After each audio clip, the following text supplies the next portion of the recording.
Hi! Oh, seriously, this screen again? That BitLocker recovery screen is annoying, but not nearly as annoying as so-called IT professionals who tell you that when you see that BitLocker screen, all your data is gone. I've recently come across the owner of a computer company doing just that, and telling his customers that their only option was to pay his guys to reset the computer and then just accept the data loss? No. There are at least 4 other things you could try first, and in most cases, you can be back up and running in minutes. Welcome back to the Pro Tech Show. Let's talk about what's going on here, because chances are some of you hadn't even heard of BitLocker before you saw this screen. BitLocker is a drive encryption technology that is intended to stop people from stealing your information. All of the information you access on your computer is saved on your hard drive. Regardless of whether it's mechanical or SSD, your drive has your data.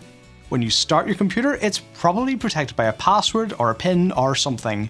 But if somebody gets physical access, all they have to do to bypass that protection is to just access the drive using anything other than your copy of Windows. They can plug in a USB drive with Linux on it, or they could just take your hard drive and plug it into a different Windows PC, or even a Mac. It's really not difficult. BitLocker prevents this by scrambling all of the data on your drive into an encrypted mess that can only be made sense of using a decryption key. If someone tries to read it, they can't do it without that key. This would obviously be a problem for you too, so what usually happens is the key gets stored in a security module called a TPM. This is a piece of hardware inside your computer. It can be a dedicated physical device or it can be a firmware feature. Windows encrypts the drive and stores the key in the TPM. It is now impossible to read that drive without that key. When your computer next starts up and the Windows Boot Manager tries to read the drive, it will ask the TPM for the key, and the TPM will hand over the key so the encrypted drive can now be read and your computer can continue starting. Great! Except if the TPM just hands over the key when anyone asks, it would be pointless. So it protects the key by storing measurements taken as the computer starts up. The software and configurations being used are all measured, and if they differ from what's stored in the TPM, it will not release the key. If you try to boot Linux, the measurements change. If you transplant the hard drive and the TPM to a different computer, the measurements change. If you're seeing this BitLocker recovery screen, it probably means the measurements have changed. Windows has asked for the key, but the TPM is refusing to give it up because something is different, and it doesn't know if it can trust you. In order to get past this, you either need to enter the key yourself, or get the measurements to add up again. There are a couple of places you might be able to find the key, but let's do the easy thing first. Turn your computer off, and on again. Sometimes weird things happen during startup, and a reboot is all it takes to make the BitLocker screen go away. If that didn't work, the next step is, do you know what changed? If some hardware failed and got replaced, there's not much you can do about that. But if you change something in your BIOS or move some hardware about, go, change it back, and that will likely make the problem just go away. If this gets you back into Windows, then stick around to find out how to make a note of your key, because the next time you might not be so lucky. Let's say you weren't lucky though. You can't figure out what changed, or you can't revert it because it was a one-way change, or something's just broken. All is not lost. There are 3 places you might be able to find your BitLocker recovery key, depending on whether it's a personal device or a corporate one. The 3 places are Active Directory Domain Services, Azure Active Directory, and your Microsoft account. This one is for corporate devices. This one is mostly for personal devices. This one could easily apply to either. Let's start with Active Directory Domain Services. This is one for the IT department, and a lot of my audience work in IT. If you're not an IT professional, that's okay. If it's a corporate device, you can point your IT team at this video, and if it's a personal device, I'm going to show you other options that are more suited to you right after this. The easiest way to find out if the BitLocker key was backed up to Active Directory is to use AD Users and Computers. You'll need an extra RSAT module installed. This is under optional features in Windows 10 or 11, or feature administration tools in Windows Server. All you need to do is find the computer account in AD and double-click it. If you've got that extra feature installed, you'll have a BitLocker recovery tab that will show you the key. You can also search for the key ID by right-clicking on the root of the domain and choosing Find BitLocker Recovery Password. Okay, that was one method for corporate-owned devices. The next method can work for both corporate and personal devices.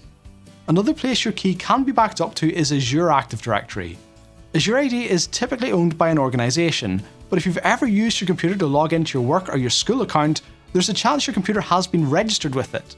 The intention is to let the organization retain control of any of their data that you access, but it can also be used to back up BitLocker keys. To get to it, browse to myaccount.microsoft.com and log in with your work or school account. You should see a heading for Devices. Click on the Manage Devices link. If you can see your computer in the list of devices, click on it to expand it, and if there's a button to view BitLocker keys, you're in luck. Click it, check the key ID here matches the ID displayed on your recovery screen, and click Show Recovery Key. Type that into your computer and you're good. If you've still not had any luck, then don't worry, there's still your Microsoft account. Microsoft are trying really hard to force people to sign into Windows using a Microsoft account, and this time it works in your favour. See, back in the day, this BitLocker thing was only in the professional and enterprise versions of Windows, and you needed an admin to come set it up for you. In Windows 8.1, they started enabling it automatically if your hardware supported it, and in Windows 10, they started including a limited version of it in home editions of Windows 2. Add to that the fact that Windows 11 officially requires a TPM, and the situation now is that any computer you buy today is probably going to encrypt your drive automatically without asking you. To counter the rather obvious problem with that, Microsoft basically bully you into setting up a Microsoft account, and when you sign in with it, they back up your BitLocker key to that account so you can recover from this. The process to find the key is similar to the last one, but the address is a little different. This time you need to browse to account.microsoft.com/devices. Sign in with your Microsoft account, which on a personal device should be the same account you normally log on to Windows with. Look for your computer in the list. You may need to click on it to expand it first, then click the See Details link. You should see this BitLocker data protection section. Click Manage Recovery Keys, and there you go. Take that key, type it in, and you've got your computer back. Now I've shown you a few ways to find your key or get past the recovery screen, it's probably worth knowing how you can back up this key for future reference, so you don't find yourself stuck in the future. In your Start menu, you're looking for Manage BitLocker. In here, there's an option to back up your recovery key, which will give you options like saving it to one of your accounts, to a file, or printing it. If you can't get to this BitLocker management screen, then there is another way to find the key from within Windows. From your Start menu, open a command prompt, making sure to select Run as Administrator. Then type manage-bde space-protectors space-get space and then the letter of the drive you want the key for, and a colon. If you've only got one drive, the letter is probably going to be C. Look for the bit that says numerical password. The ID is the number that will be displayed on the BitLocker recovery screen. The password is the key you need to type into your computer to get it back if that happens. Make a note of it, but do not store it on the computer that it unlocks. Don't leave yourself in a position where you need the key to get to the key. I've seen people do that. Also, don't store it with your laptop, because if someone steals your laptop and gets the key with it, your encryption is pointless. Remember, it's there to protect you. Okay, that's it for today. Let me know which method worked for you. Like, subscribe, ring the notification bell, and check out one of these videos before you go. See you at the next one.